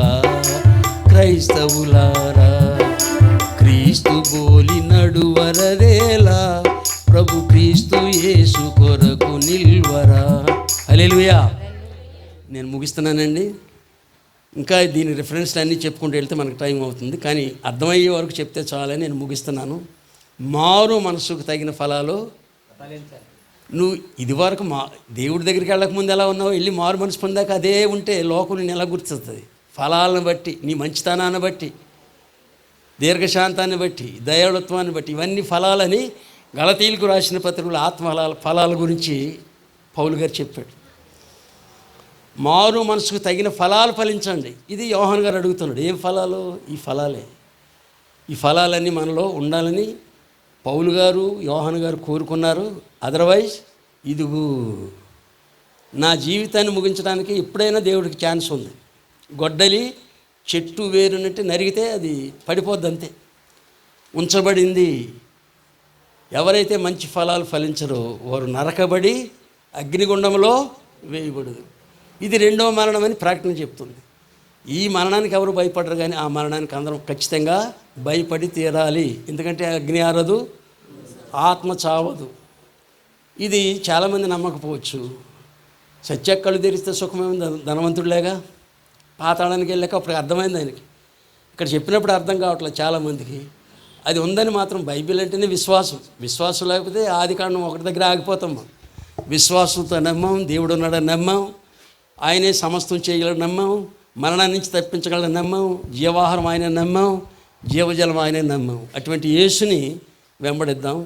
నీకు డబ్బా యేసా? ఇదే ప్రశ్న నీకు నాకు అందరికీ ఎదురవుతుంది. అయితే మేము ఒకప్పుడు దశంభాగం కవర్లని ఇచ్చేవాడు. ఇప్పుడు మా సంఘంలో ఉన్న అలవాటుని బట్టి అది ఒక దైవజనుడు కూటానికి వెళ్ళిన తర్వాత అవి కవర్లు తీసేయండి, మీకు తోసింది వేయండి. ఎందుకంటే అది ఒక మిగతా వాళ్ళు ఫీల్ అవుతున్నారు కదా ఈయనోళ్ళు. అసలు డబ్బు రావాల్సిన అక్కడెందుకు? దానికంటే మానేసిన తర్వాత వాళ్ళు సంపూర్ణ సమర్పణతో ఇస్తున్నారు. హల్లెలూయా. అందుకనే కార్యాలు జరగటానికి కారణమవుతుంది. అంటే డబ్బునే దృష్టి పెట్టుకుని మీరు దశంభాగం ఇవ్వకపోతే కార్యాలు జరగవని భయపెడుతుంది దేనికి? మనుషుల్ని. మీరు స్పాన్సర్ చేయాలి. ఎందుకు? అది ఎక్కడని చెప్పాడు యేసయ్య. నేను ఇక్కడ రావాలి. ముందు యోనా గారు చెప్తాడు, నా రేట్ ఎంత? ఎంతమ్మా? అదే కదా సేవకులు చెప్పేది, నా రేట్ ఎంత? ఒక ఆయన్ని పిలుద్దాం అనుకున్నాం, భయపడి మానేసాం. ఇప్పుడు 92లో 25,000 అంట. నమస్తే. అర్థమైందండి. ఒక గాయకుడు ఉన్నాడు, రోజుకి 25,000 అంట. 2 రోజులు చూసాం కదా సలాం. ఇంకా మరలా ఇప్పుడు పిలవలా. కూలికై బోధించుతారు. దేవుడు ఉచితంగా ఇచ్చిన వాక్యాన్ని నేను కూలికి బోధించనా? నాకు ప్రయాణానికి ఖర్చులు ఉంటాయి, ఏమైనా ఉంటాయి. వాళ్ళ ప్రేరేపణ బట్టి వాళ్ళు తప్ప డిమాండ్ చేసి తీసుకోవడం తప్ప కదా? నీకు నీ టాలెంట్ నీదా, దేవుడు ఇచ్చిందా? హల్లెలూయా. మన ట్రెండ్ మార్చుకుందాం. యవనస్తులు మాత్రం క్లబ్బులకు పంపొద్దండి. ఆ అట్మాస్ఫియర్కి దూరంగా వాక్యంలో ప్రార్థన ఎదిగలేగా వాళ్ళని ప్రోత్సహిద్దాం. వాళ్ళు తిమోతియే ఒకనాటికి అపోస్తుడైన పౌలుకి సమానమైన స్థాయిలో ఆయన వెళ్ళలేని చోటకి ఆయన వెళ్ళాడు. ఎక్కడ రక్షణ పొందాడు? పౌలు గారి దగ్గర రక్షణ పొందాడు. పౌలు గారు చెప్పిన ప్రతి మాట ఆయన అనుసరించాడు. వాక్యంలో బాల్యం నుండి విన్న వాక్యాన్ని దృష్టిలో పెట్టుకున్నాడు. ఆయన సొంతంగా తనకు తానే సాధకం చేసుకుని ఒక అపోస్తుడు అయ్యాడు. హల్లెలూయా. ఎదగాలి. కాలం బట్టి చూస్తే వయసును బట్టి చాలామంది సేవకులు ఉండాలి, కానీ చాలామంది లిజనర్గానే మిగిలిపోతున్నారు. అలాగని వినొద్దని చెప్పట్లేదు, వినండి. మనమే సాధకం చేసుకుని ఇల్లిటరసీ పోవాలి. క్రైస్తవులు ఇల్లిటరసీ పోవాలి. అమ్మో ఆయన ఏం చెప్తాడు, అక్కడ పరిగెడుతున్నాడు, ఈయన ఏం చెప్తాడు, ఇక్కడ పరిగెడుతున్నాడు. వెళ్ళకూడదని చెప్పట్లేదు. మా సంఘస్థులకి వేరే కోటలకు వెళ్ళొద్దని ఇప్పటివరకు చెప్పలా. నేర్చుకోండి వాళ్ళు చెప్పేది. వచ్చాక అడిగితే ఏమి నేర్చుకున్నారు? ఏమోనండి బల్లగుద్ది చెప్పాడు గట్టిగా. ఏంటది? అర్థమైందండి. బల్లగొద్దటం, గట్టిగా చెప్పడం, అదా మనకు కావాల్సింది. ఏమి నేర్చుకున్నాం అన్నది చాలా ముఖ్యమైనది. హద్దులుగా బంధించవద్దు. అలాగని వారిని డైవర్ట్ చేసే సంఘాల వైపు పంపకుండా మనం జాగ్రత్త పడటం మంచిది. యోనా గారిని గురించి మనం చెప్పక్కర్లేదు, ఎందుకంటే ఆయన చిన్నప్పుడు నిన్నివేళ వంటి తరిసి చెల్లి అంటాడు. యోనా గారిని పెట్టారు పేరు. కానీ ఆయన ఆయన ఒక్కరోజు ప్రసంగానికి 1,20,000 మంది రక్షణ పొందారండి. హల్లెలూయా. పవర్ఫుల్ ప్రసంగమే అయింది. అర్థమైందండి. కానీ చెప్పడంతే. నేను వినాలంటే ఎక్కడికి వెళ్ళాలి? శ్రమకి వెళ్ళాలి. నాకు ఆదివారం కుదరదు కదా. సరేనండి. నేను అనేది ఏంటంటే దేవుడు మా జీవితంలో చాలా అద్భుతాలు చేశాడు. అమ్మగారికి 2018 నవంబర్లో పెరాలసిస్ వచ్చింది. ఎందుకంటే ఒక వారం రోజులు ఇంజక్షన్ లేదు, షుగర్ అది గ్రౌండ్ బాగు చేయించడం. కానీ దేవుని కృపను బట్టి 5 రోజుల్లో రికవర్ అయింది. న్యూరాలజిస్ట్ రవిశంకర్ అని ఫేమస్, విజయవాడ, అక్కడికి వెళ్ళాం. ఆయన ఏమడిగాడు, మీకు అడ్మిషన్ ఫీజు 1,00,000, ఇక్కడ ఉన్నందుకు రోజుకు 1,00,000, మొత్తం ఎన్ని చూసుకోవాలి? 5 లక్షలు. మాకు తెలిసిన డాక్టర్ గారు సికింద్ర మోహన్ గారు ఫోన్ చేసి ఇలా చెప్తున్నారు, మీరు వచ్చేయండి. గన్నవరం చిన్న రేకు షెడ్లో పెట్టి ఆయన ట్రీట్మెంట్ ఇచ్చాడు. వాళ్ళ మందులు ఎంత వాడారు? దాని ట్యాక్స్ లేకుండా వాళ్ళకి వచ్చే రేటే 7,000 ప్లస్ మా యొక్క 5,000. అదేనండి, 12,000తో ఇంటికి వెళ్ళిపోయాము.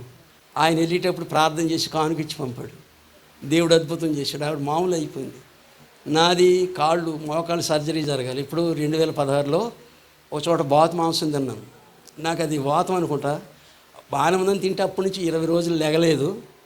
తర్వాత ఏ హాస్పిటల్కి వెళ్ళినా, ఆర్థోపెడిక్ దగ్గరికి వెళ్ళినా మీకు సర్జరీ జరగాలి.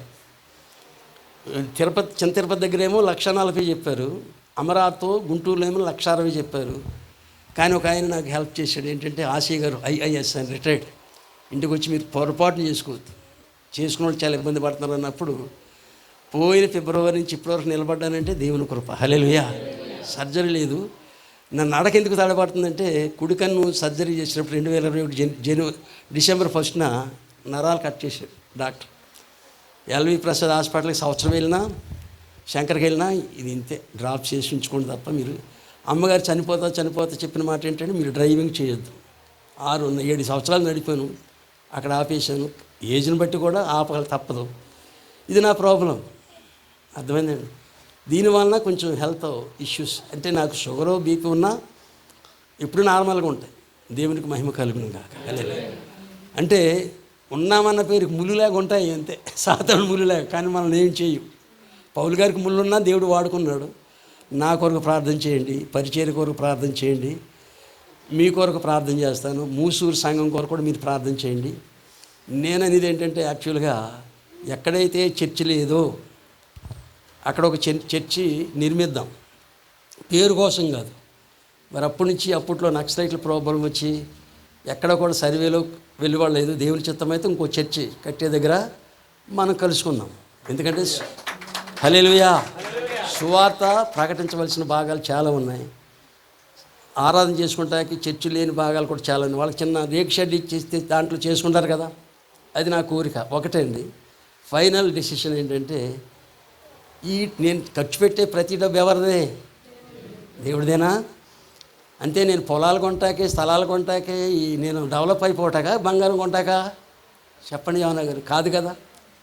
పిల్లలు పెళ్ళిళ్ళు చేసాం, ఓకే, అయిపోయినాయి, పురుళ్ళు అయిపోయినాయి, వాళ్ళ చదువులు కూడా ముందుకు వెళ్ళిపోతున్నారు. ఎవరి దాని వాళ్ళు చదువుకుంటున్నారు, పని చేసుకుంటారు. అవసరమైతే కొద్దిగా హెల్ప్ చేస్తాను అంతవరకే. కానీ ఏదో కూర్చాళ్ళకి ఇచ్చేయాలని మాత్రం కాదు. నేను చనిపోయేటప్పుడు నిల్ బ్యాలెన్స్ ఉండాలి. హల్లెలూయా.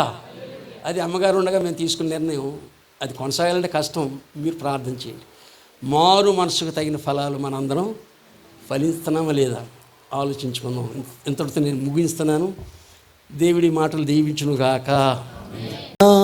యేసుని ప్రేమ కలనైనా నే మరువగలనా, కల్వరిలో నా యేసుని ప్రేమ కలనైనా నే మరువగలనా,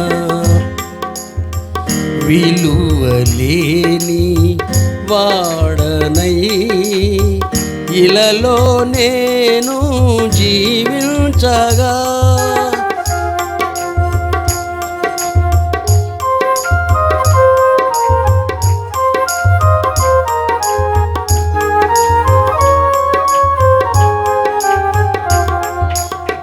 విలువలేని వాడనై ఇలలో నేను జీవించగా, విలువైన తన ప్రాణం సిలువలో బలి చేసి, విలువైన తన ప్రాణం సిలువలో బలి చేసి, విలువ పెట్టి నన్ను కొన్న ప్రేమ, రక్త క్రయధనము చెల్లించిన ప్రేమ, యేసుని ప్రేమ, నా యేసుని ప్రేమ, యేసుని ప్రేమ, నా యేసుని ప్రేమ, కల్వరిలోన యేసుని ప్రేమ కలనైనా నే మరువగలనా,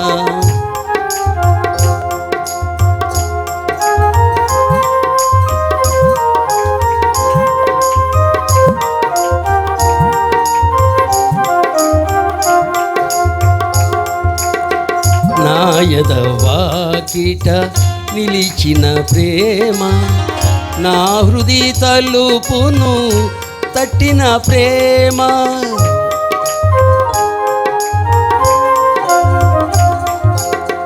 నా యెదవాకిట నిలిచిన ప్రేమ, నా హృది తలుపును తట్టిన ప్రేమ, పలుమార్లు పిలిచిన ప్రేమ,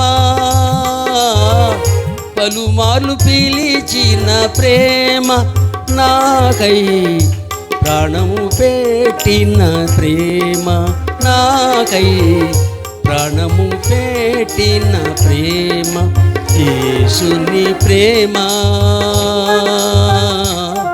నా యేసుని ప్రేమ, యేసుని ప్రేమ, నా యేసుని ప్రేమ, కల్వరిలోన యేసుని ప్రేమ, కలనైనా నే మరువలేను. హల్లెలూయా. అందరికీ వందనాలండి. ఓపికగా విన్నారు, సమయం ఇచ్చారు. మీ అందరి సహకారానికి దేవునికి కృతజ్ఞతాస్తుతులు చెల్లిస్తున్నాను. ముఖ్యంగా ఎస్పెషల్లీ యోనా గారికి. మంచిది. ఈ ప్రత్యేక సమయంలో మరి ప్రాంతానికి ప్రభు నడిపించారని నమ్ముతున్నాం. మరి మా కన్వీనర్ గారు ఆదేశాల మేరకు ఈ ప్రాంతాల్లో దరిదాపు 94వ సంవత్సరం నుంచి ఈ ప్రాంతాల్లో దేవుని కార్యాలు చూచే కృపనిచ్చారు. అందుని బట్టి నేను దేవునికి వందనాలు చెల్లిస్తున్నాను. మూసూరు నుంచి విన్న తర్వాత మన ట్రెజరర్ గారు ఏమి, సంఘం ఏమి, అయ్యగారి మాటలు వినడానికి చాలా ఆసక్తి కలిగి ఉన్నాం. కనుక ఈ దినాన్ని వారు మన మధ్యకి రావడం చాలా సంతోషం. ఈ వయసులో ఇబ్బందికరమైన పరిస్థితుల్లో సుదీర్ఘమైన ప్రయాణం చేసి ఆ మంచి డ్రైవర్ సార్ తీసుకుని వచ్చారు. అందుని బట్టి కూడా దేవునికి వందనాలు చెల్లిస్తూ ఉన్నాను. వారికి కూడా ఈ రాత్రి మనం ప్రొఫెసర్ సామ్యూల్ గారు మన మధ్యకి రాబోతున్నారు. వారి వర్తమానం అద్భుతమని, వాక్యానుసారమని ఎరిగి వారితో మేము కలిసి పని చేస్తూ ఉన్నాం. ఆ పరిచర్యలో అయ్యగారు కూడా వినాలని, రాత్రి కొంచెం అవసరతలని మేము తీర్చలేం, కానీ మేడం గారు ఉన్నారు కనుక వారు కొన్ని అవసరతలు వారి గురించి తీర్చగలరు. కనుక ఈ రాత్రి వారి వర్తమానం కొరకు నేను ఉండమని బలవంతం చేశాను. అయ్యగారు కూడా ఉండడానికి ఇష్టపడుతూ వచ్చారు. రాత్రి ఏమి మాట్లాడారో అదే ఉదయాన్ని కూడా మాట్లాడారు. రాత్రి దైవజనుడు ఏం మాట్లాడారో, ఏం కోరుకున్నామో అది రాత్రి దొరికింది. ఇప్పుడు కూడా అదే మాట మీద వారితో నేను సంప్రదించలేదు, వారికి నేను ఫోన్ చేయలేదు. చాలాసార్లు మేము మెసేజ్కి వెళ్ళేటప్పుడు ముందున్న అయ్యగారు ఏం చెప్పారు అని అడుగుతూ కొంచెం పరిపాటిగా ఉంటుంది. కానీ అసలు ఆయనతో మాతో ఆయన కలవలేకపోయినా చివరి కాలంలో ఇవ్వవలసిన వర్తమానం, మనం పొందవలసినటువంటి ఆ మారు మనసు అనే ఆ శ్రేష్టమైనటువంటి భాగాన్ని మనకు విడిచిపెట్టి దేవుని వాక్యాన్ని బోధించే భాగ్యాన్ని అయ్యగారికి ఇచ్చారు. అందుని బట్టి మేము దేవుని స్తుతిస్తూ ఉన్నాం. మరి అమ్మగారిని బట్టి ఈ దినాన్ని క్రొత్తగా ఆయా స్థలాల నుంచి వచ్చారు. మేము కొన్ని డబ్బులు పోగు చేసుకుంటాం, ఏదో కూరి వెళ్ళిపోతాం, అంతే మా పని.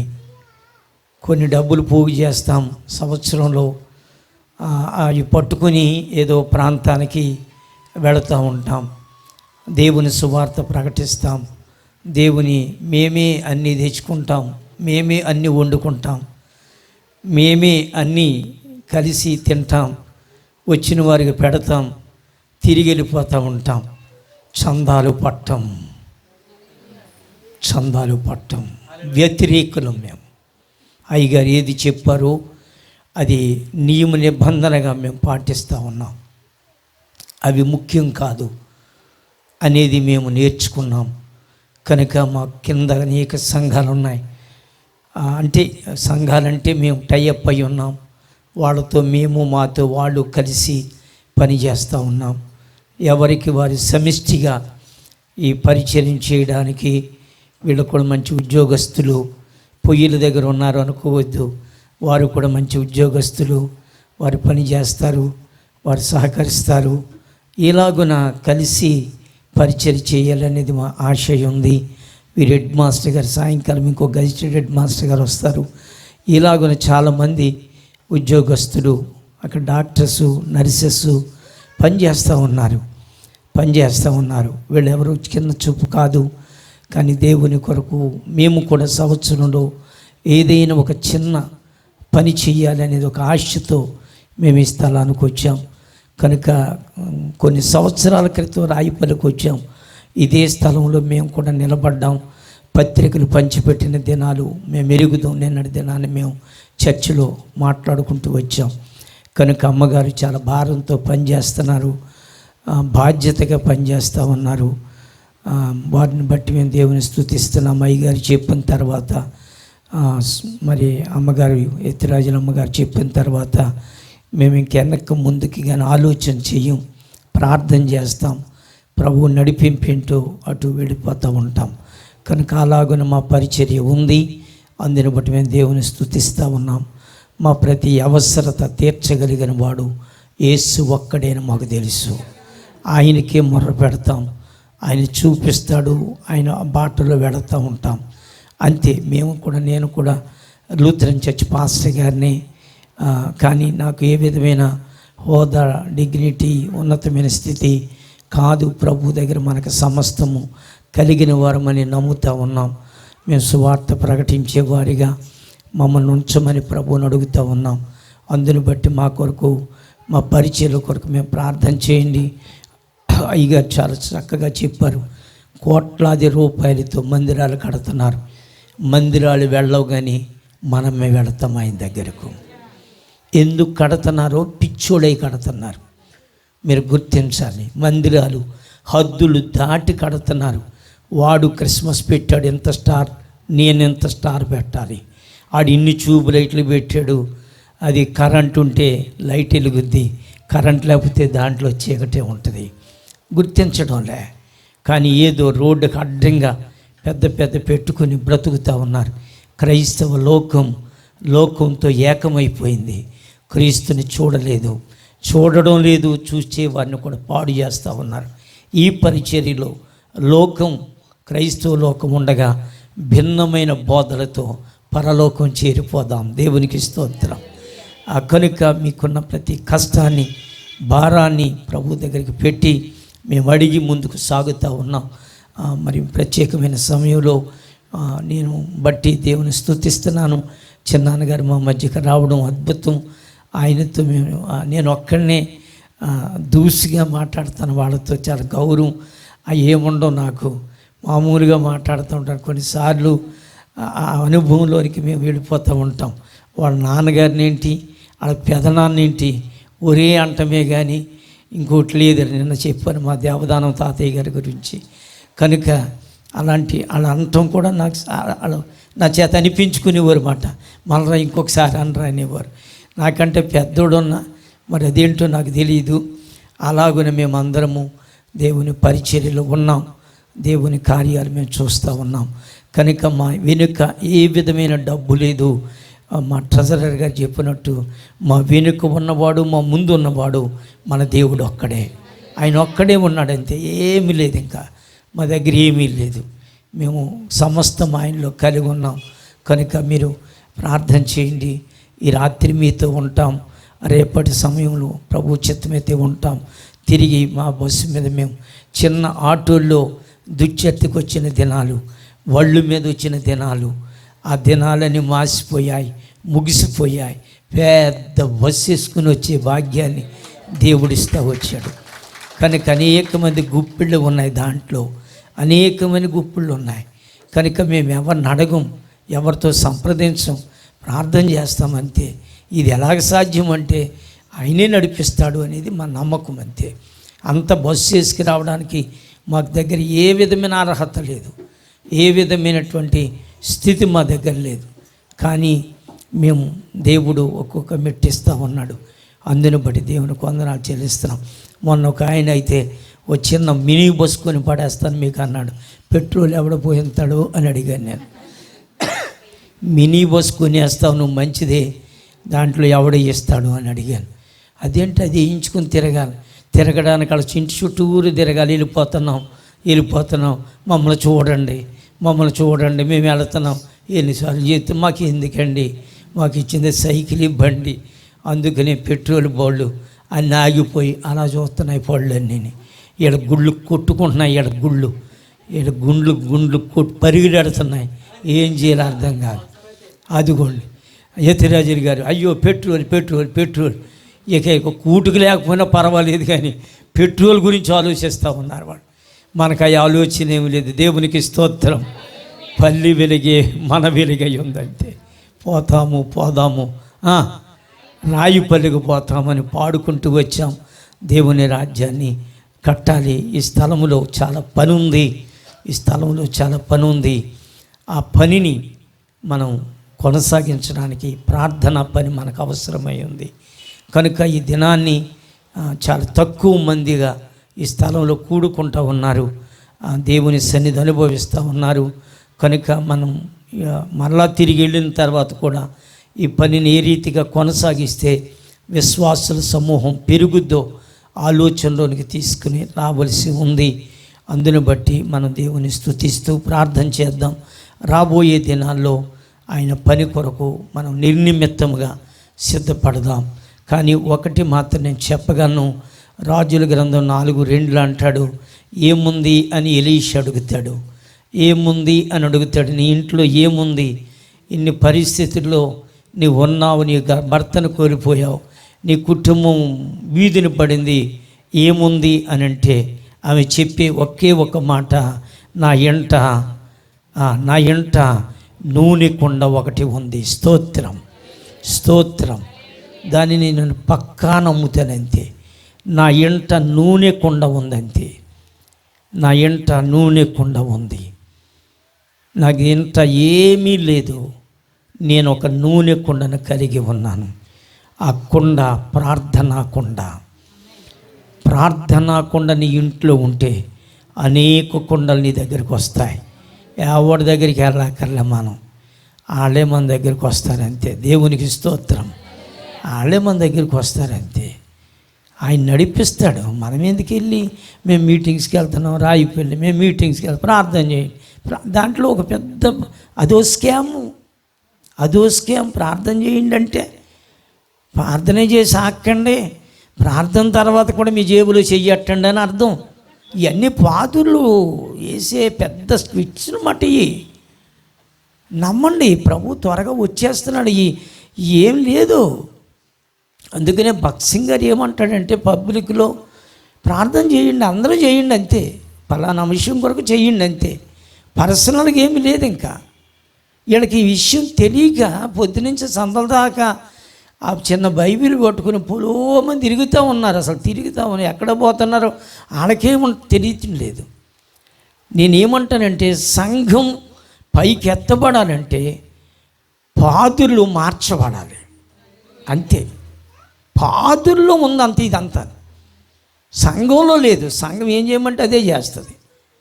అమ్మగారు మీరు ఏమనుకోకండి, మీరు డాక్టరేట్ అంటే నాకు తెలియదు కానీ, నాకేం తెలియదు కానీ, మీరు అసలు ఏమి మనం గనక సరైనటువంటి రీతిలో లెక్కల మాస్టారు సరైనోడైతే లెక్కలు వస్తాయి. నమ్మరే మీరు?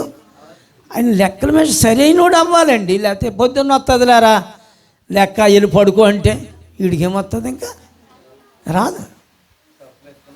అంతే సంగతి.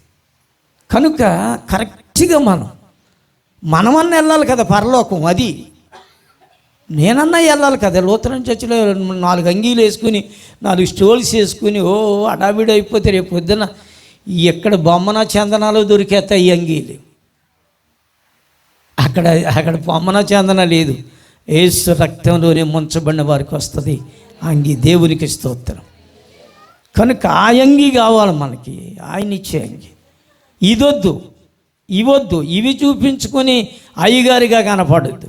ఆ అయ్యగారిని కలుసుకోవడం కొరకు మనం సమస్తమును ప్రభు కొరకు ప్రత్యేకించబడాలి.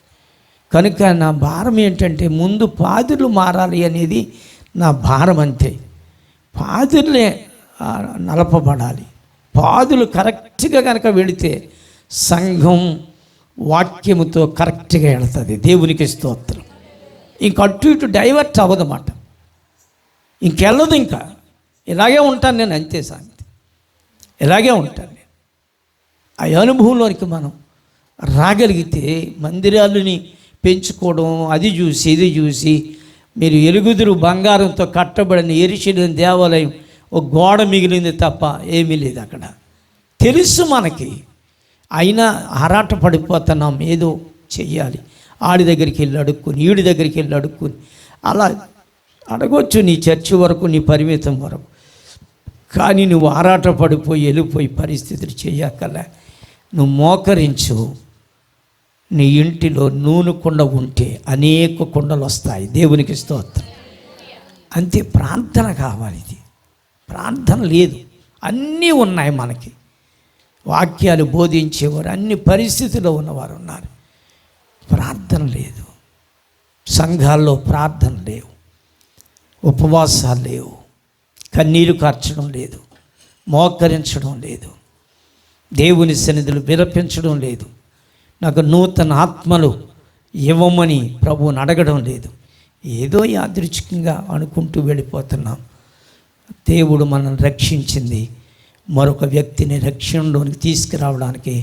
దేవుడు మనల్ని రక్షించాడు, స్తోత్రం. మరొక వ్యక్తిని ప్రభు దగ్గరికి తీసుకురావడానికి. కనుక ఈ దినాన్ని ఆ పరిచర్య వైపుకు మనం అడుగులు ఎడదాం, మన ప్రయాణాన్ని కొనసాగిద్దాం.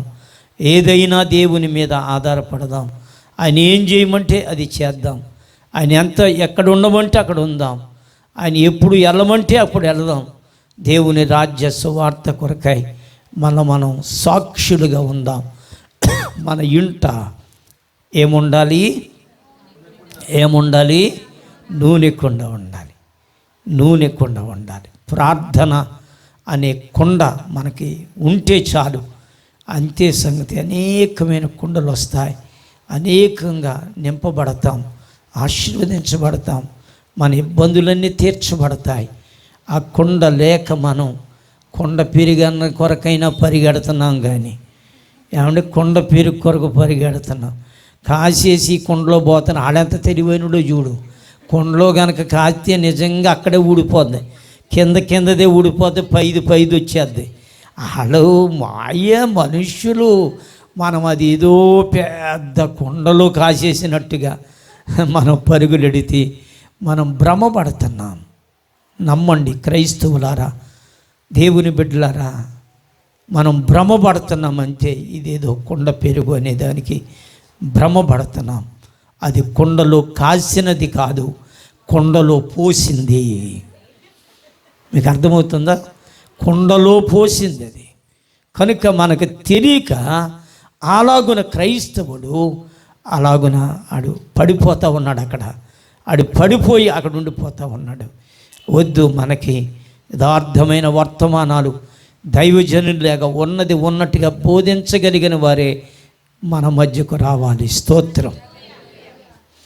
మనం ఎవరికి ఇవ్వమంటే వాళ్ళ పరిస్థితిని చూస్తాం. వాళ్ళు నిజంగా దేవుని కొరకు ఏమీ లేని వారై ఉంటే నిజంగా వారికి మనం చేస్తాం.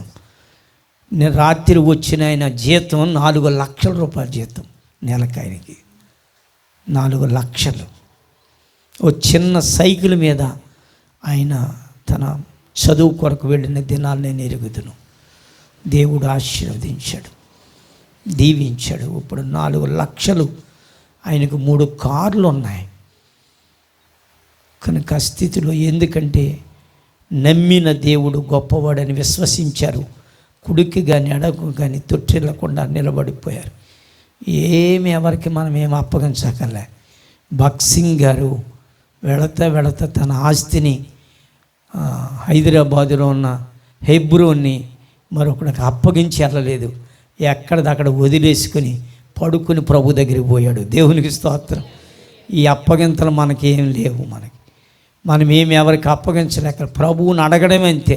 ఆయనే చూసుకుంటాడు. తన సంఘాన్ని ఆయనే ఇచ్చాడు, ఆయనే చూసుకుంటాడు అంతే. మనం దాని గురించిన ఆలోచన చేయక్కర్లే. అలాగున మన అడుగులేద్దాం. మరి దైవజనులు మన మధ్యకి రావడం చాలా సంతోషం, అద్భుతం. మనం రైట్ టైంకి ముగించుకుంటున్నాం. తిరిగి మెడికల్ క్యాంప్ తర్వాత మెడికల్ క్యాంప్ ఇక్కడ వేస్తున్నారు.